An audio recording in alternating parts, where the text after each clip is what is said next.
Okay, so for this section, we're going to be looking at TechCert Unit 6, mainly your plans in relation to your gym observation.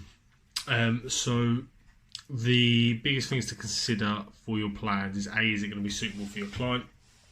And B, is it going to be suitable in your environment? There are some specifics you have to cover. So within your plans, you have to have 3 different CV machines. The simplest way to cover that is in your warm-up, your cool-down, and then your main CV component. Just choose a different machine for each one. So it could be warm-up on the cross-trainer, treadmill for your main, cooling down on a bike, or depending on what your gym's got, obviously adapt that suitably. Moving on from that, your main CV component has to be one of 3, again, options. And that's 3, not 2 for some reason.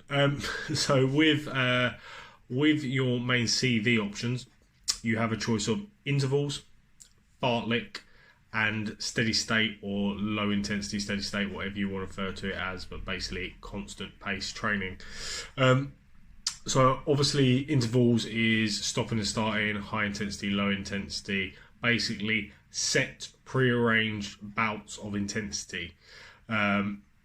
Fartlek, if you're not fully aware of it, is Swedish for speed play or random speed play, and it basically will be where you set a specific time, i.e. 10-15 minutes, and then within that time you are just adapting the exercise accordingly. So you might do a minute running, 20 minutes jogging, 10-second sprint, then walk for 5 minutes, whatever it is literally a set time, and then you're randomising it from there.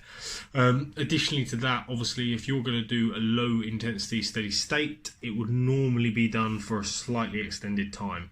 So if you're choosing to do that, I'd expect it to be a minimum of kind of 12 to 15 minutes. So again, just base it on your client, whether it's suitable, depending on what else you're doing in the session or how many sets you're doing for other bits and bobs. It's worth considering that.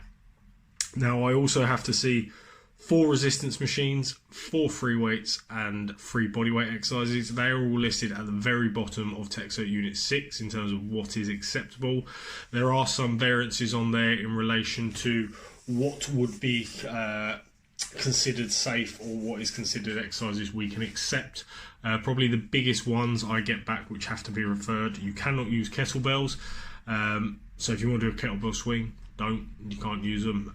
There's a reason why there's specific kettlebell exercise qualifications. As much as a lot of the kettlebell exercises aren't overly complicated to learn or to do, it's still one of those things that you have to have the specific qualification for, at least with Active IQ and doing your level 2. Once you're qualified, it's up to you what you do. And in the bodyweight exercises, do not use plank. Cannot use it. Not a safe exercise as far as Active IQ is concerned. That is mainly due to the fact because it's isometric and you're holding a position, you're holding that plank position for an extended period of time. It creates an acute raise in blood pressure, or acute rise in blood pressure, so to say. And then due to that, you are basically putting potential clients at risk depending on their current blood pressure and their pre-existing conditions and things like that. So it's worth considering that obviously you can't always do plank with clients again after you're qualified, either way.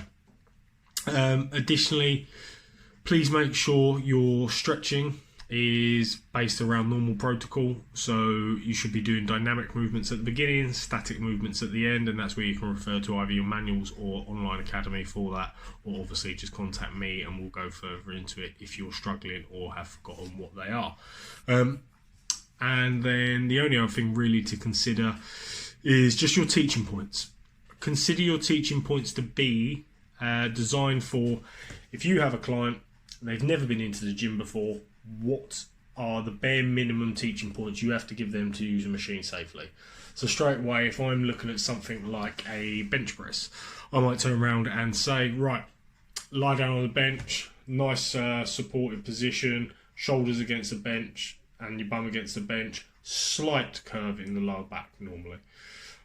Retract the shoulders, lower weight all the way down to chest, and then on the exhale, push up without locking out the arms. That, to me, is decent teaching point for a bench press.